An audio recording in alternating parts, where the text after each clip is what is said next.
వాక్యం, దేవుని మాటలు, దేవుని కుమారుడైన యేసుక్రీస్తు స్వయముగా మాట్లాడుతున్న మాటలు. ఆయన మాటలు అంటే ఆయనే. ఆయనను విందాము, ఆయనను అనుభవిద్దాము, ఆయనను మహిమపరుద్దాము. యేసుక్రీస్తుకు మాత్రమే మహిమ కలగాలి. ఇందులో వ్యక్తుల ప్రమేయం ఏమీ లేదు. వాతావరణం మొదలుకొని సమస్తమైన భౌతికమైన పరిస్థితులను యేసు ప్రభువు తన అదుపులో ఉంచుకొని ఈ రాత్రి ఆయన వాక్య ప్రకటనకు అంతరాయములు ఏమీ లేకుండా మార్గము సరళము చేస్తాడనే నిరీక్షణతో వాక్య ధ్యానములో ప్రవేశిస్తున్నాము. దేవునికి మహిమా ప్రభావములు సదాకాలము కలుగునుగాక. ఆమేన్. ప్రార్థన చేసుకుందాం. మహిమగల మా తండ్రి, వాక్ స్వరూపి, పరలోక సింహాసనాసీనుడా, జీవాధిపతి, మమ్ములను ఎంతో ప్రేమించి మా కొరకై సెలవు మీద నీ పవిత్ర పుణ్య రక్తమును చిట్ట చివరి బిందువు వరకు కార్చిన మా రక్షక ప్రభువ, నీకు వందనములు, స్తుతి స్తోత్రములు సదాకాలం చెల్లునుగాక. ఈ రాత్రి వేళ మాట్లాడండి అయ్యా. మీ మాటలు మా హృదయాలను తాకాలి. మీ వాక్య ప్రకంపనాలు మా ఆత్మలను ఆవరించాలి. నీ వెలుగు మా చుట్టూరా ప్రకాశించాలి. మీ ప్రేమ పరిశుద్ధాత్మ ద్వారా మా హృదయాలను నింపాలి. నీ శక్తి మమ్ములను కాపాడాలి. నీ సన్నిధి మమ్ములను కనిపెట్టాలి, కనిపెట్టి చూడాలి. నీవు యేసు, నీవు నీవు నీవు మాత్రమే అందరికీ కనపడాలి. నీ మాటలే అందరికీ వినపడాలి. పరలోక సింహాసనాసీనుడవైన నీవు ఈ భూమి మీద నివసించే మాకు పరిశుద్ధాత్మ ద్వారా బయలుపరచబోతున్న ఆధ్యాత్మిక జీవిత సూత్రాలను మా జీవితాలకు అన్వయించుకోవడానికి కృప దయచేయమని, ఈ వాక్యములో ఒక చిన్న మాట కూడా వృధా కాకుండా వాక్యోదక స్నానమందు మమ్ములను కడిగి కడిగి కడిగి శుద్ధి చేయమని, మమ్ములను బ్రతికించమని, మా జీవితాలను ఉజ్జీవపరచమని, మా జీవితములలో నీ యొక్క ప్రత్యేక సంకల్పమును గుర్తించి ఆ దిశగా మేము ఎదగడానికి నీ నడుపుదల దయచేయమని, నీకే మమ్ములను మేము సమర్పించుకుంటూ యేసుక్రీస్తు వారి శుభనామమున ప్రార్థన చేస్తున్నాము తండ్రి. ఆమేన్. చెప్పండి గట్టిగా, ఆమేన్. మొదటి పేతురు పత్రిక 2వ అధ్యాయం 9వ వచనంలో పేతురు భక్తుడు మనము ఎవరిమో జ్ఞాపకం చేశాడు. మనము చీకటిలో నుండి ఆశ్చర్యకరమైన ఆయన వెలుగులోకి తేబడ్డాము. అందుచేత మనము ఆయనకు సాక్షులం. ఆయన యొక్క ఆశ్చర్యకరమైన గుణాతిశయములను ప్రచురము చేయడానికి ఆయన మనల్ని ఏర్పరచుకున్న ప్రత్యేక వంశం మనము రాజులైన యాజక సమూహం. మనము ఎవరిమో పేతురు జ్ఞాపకం చేశాడు. అయితే పౌలు గారు పేతురు కంటే 2 అడుగులు ముందుకెళ్ళాడు. ఎఫెసీ పత్రికలో పౌలు ఏమంటున్నాడంటే 5వ అధ్యాయం 8వ వచనంలో పేతురు కంటే ఇంకా లోతుకి వెళ్ళిపోతున్నాడు. మీరు పూర్వమందు చీకటి అయి ఉంటిరి. నా ప్రియ సోదరి సోదరులారా, మీరు పూర్వం అంటే యేసు ప్రభువు మీ జీవితాలలోకి రాకపూర్వం ఆయన మీలోకి వచ్చాడు. అప్పటి నుండి మీ జీవితము మారిపోయింది. అంతకు ముందు మీరు చీకటి అయి ఉంటిరి. చీకటిలో ఉంటిరి అనడం లేదు, మీరే చీకటి అయి ఉంటిరి. యేసుక్రీస్తు నా జీవితంలోకి రాకముందు నేనే చీకటిలో ఉండడం కాదు, నేనే చీకటి, నీవే చీకటి. ప్రతి ఒక్క మనిషి యేసు అతని జీవితంలోకి రాకపోతే చీకటే అతని బ్రతుకు చీకటి, అతడు తినేది చీకటి, ధరించుకునే వస్త్రాలు చీకటి, అతని దుస్తులు ధరించుకుంటాడు అది చీకటే, తిండి తింటాడు అది చీకటే. అతడు చీకటిలో ఉండడం కాదు, అతడే చీకటి అయిపోతున్నాడు. కొడైకెనాల్ ప్రాంతంలో నేనున్న కొంతకాలం అక్కడ పిల్లర్ రాక్స్ అని ఒక సొరంగం ఉంది. చాలా కాలం కిందట నేను ఇంకా 4 కలిసి ఆ సొరంగంలో కూడా వెళదాం అనుకున్నాం. అందులో ఒక ఆయన నాకు దారి తెలుసు అన్నాడు. నిజమే కదా అనుకొని బయలుదేరితే కొంత దూరం పోయాక చీకటి అయిపోయింది, అంతా దారి తెలియటంలా. అటు ఇటు తిరిగి చివరికి ఆ చీకటితో మేము కూడా కలిసిపోయాం. ఏడుస్తూ కూర్చున్నాం. అయ్యో దేవుడా, ఇప్పటికి 3 గంటలైంది, తిరుగుతున్నాము, దారి తెలియటం లేదు, చుట్టూరా చీకటి, మేము ఇంకా నడవలేము, ఆ చీకటిలో కలిసిపోయాము, మేమే చీకటి అయిపోయాము అని ఏడుస్తూ ఉంటే అంతలోకి ఏదో అడుగుల చప్పుడు అవుతోంది. ఎవరో ఒక అతను వచ్చి మమ్మల్ని తట్టాడు, సైగ చేశాడు, నా వెంట రండి అని. అతని వెంట మేము బయలుదేరాము. 5 నిమిషాల్లో పైకి వచ్చేసాము. అప్పుడు నేను అన్నాను, మేము చీకటి కానీ నీవు మాకు వెలుగై కనిపించావు, మేము వెలుగైపోయాము, నీవు రాకముందు మేము చీకటి అన్నాను. అతడు కూడా క్రైస్తవుడు, చిరునవ్వు నవ్వి ఇదే వచనాన్ని జ్ఞాపకం చేసుకున్నాడు. పూర్వమందు మీరు చీకటి అయి ఉంటిరి, అయితే ప్రభువునందు ఎప్పుడు మీరు వెలుగై ఉన్నారు.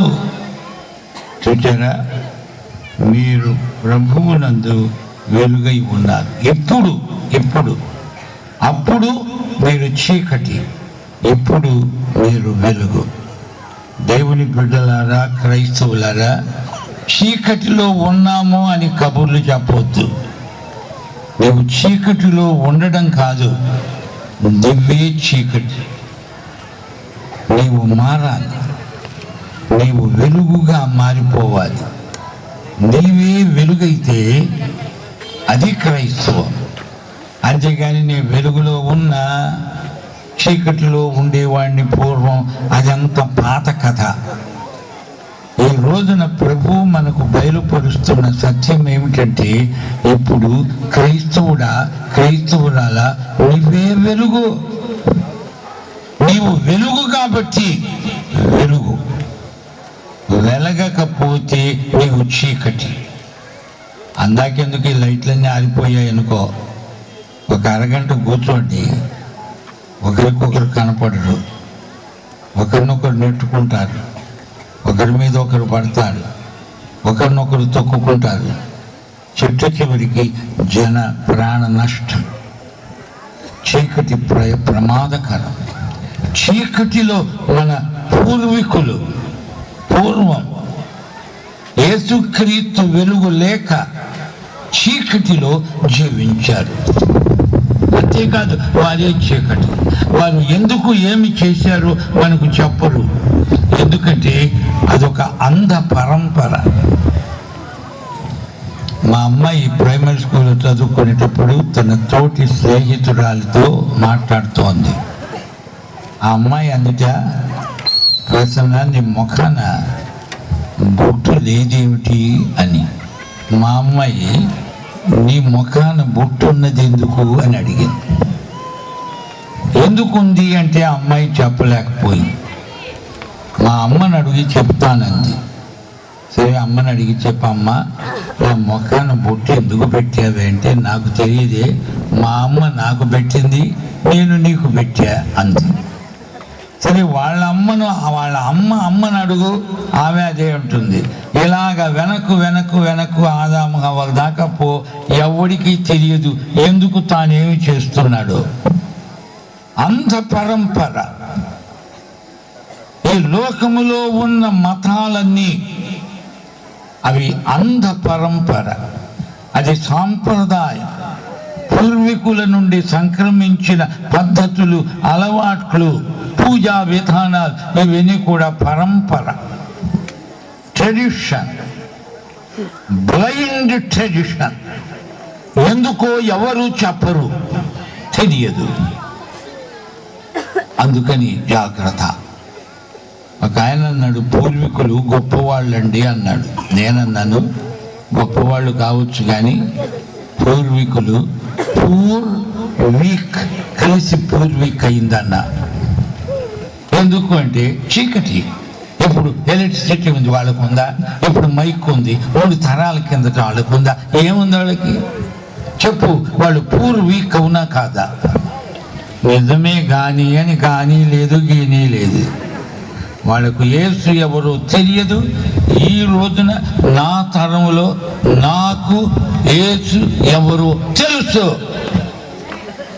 అప్పుడు నేను చీకటి, ఇప్పుడు నేను వెలుగును కాబట్టి నాకు అడ్వర్టైజ్మెంట్ అక్కర్లా.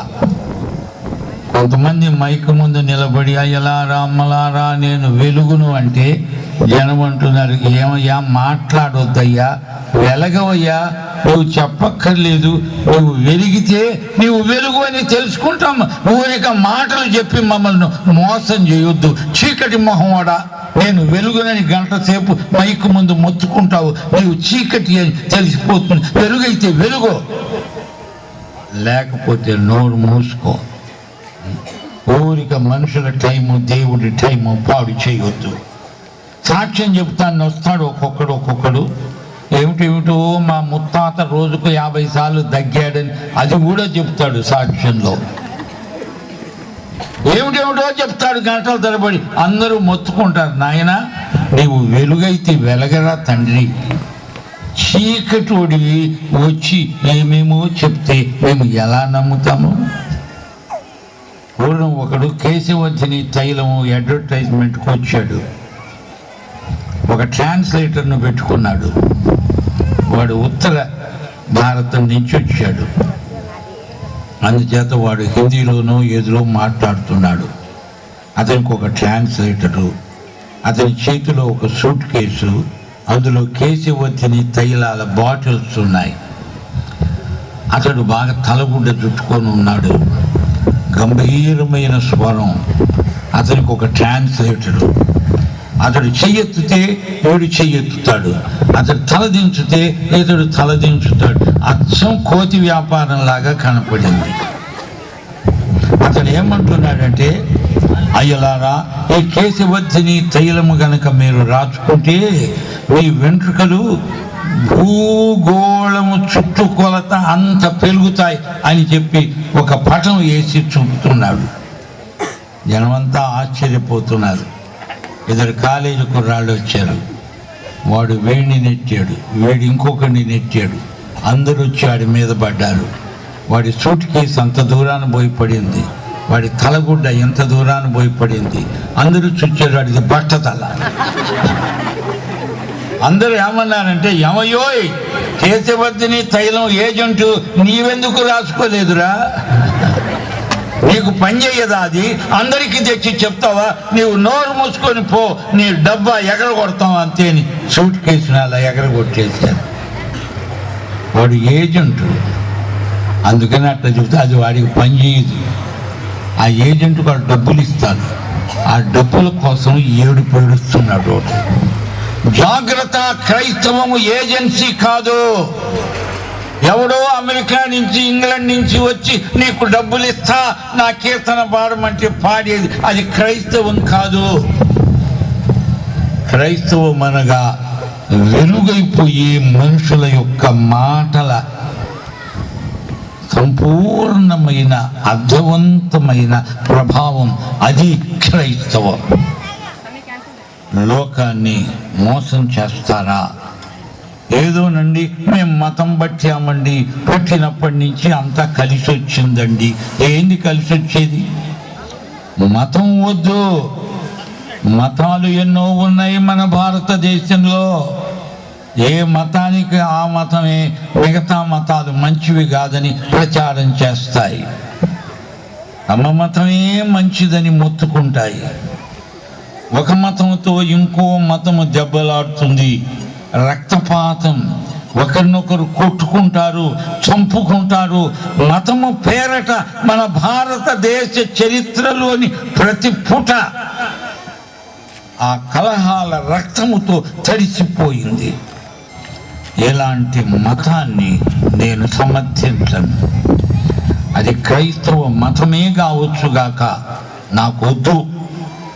మతం పేరట ఇతర మతాలను దూషించే బుద్ధి వస్తుంది.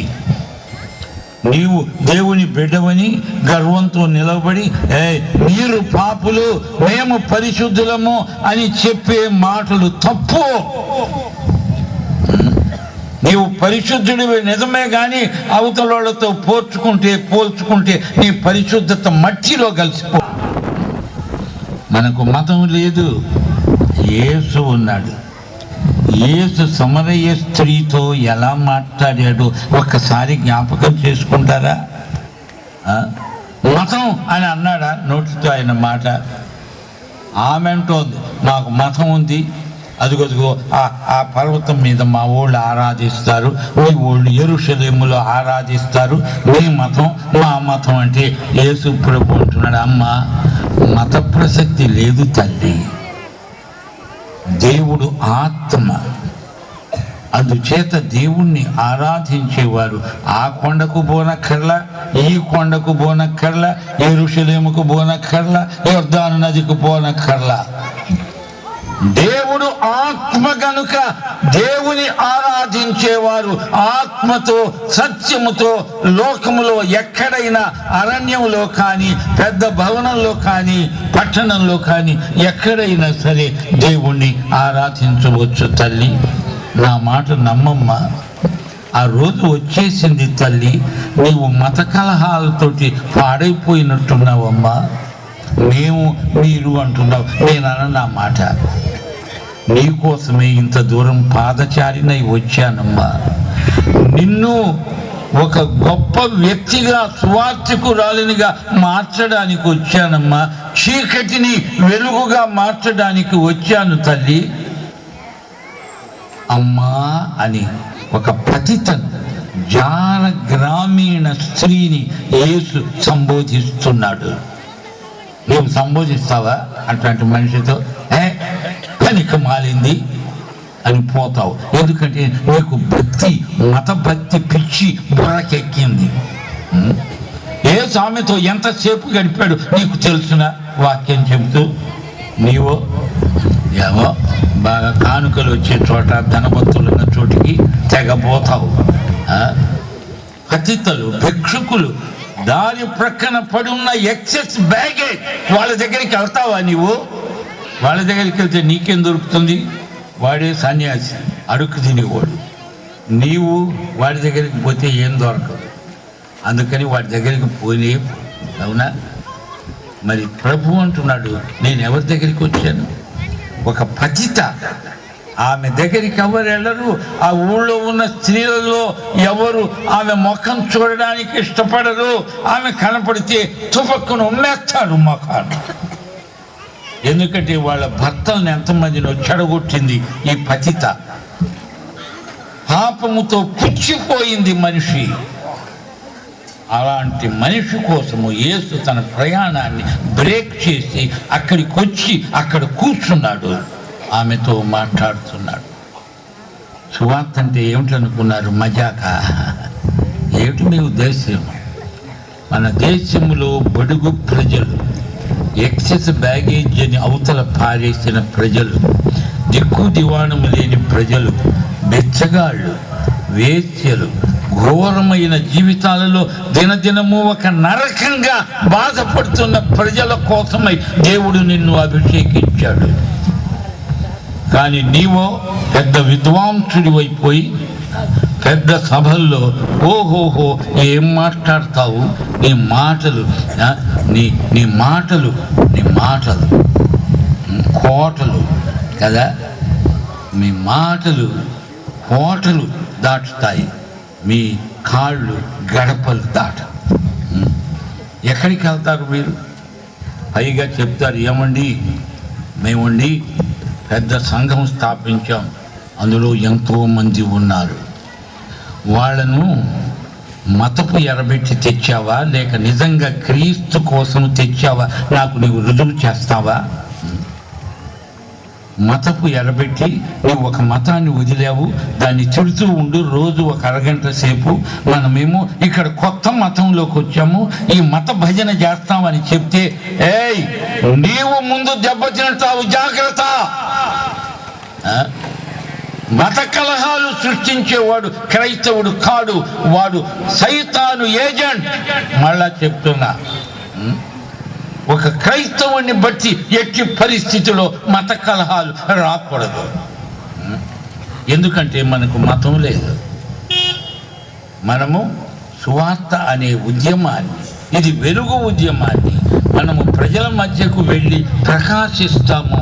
ఆ వెలుగు చేత వారు ఆకర్షించబడతారు. బైబిల్ అంటోంది, రాజులు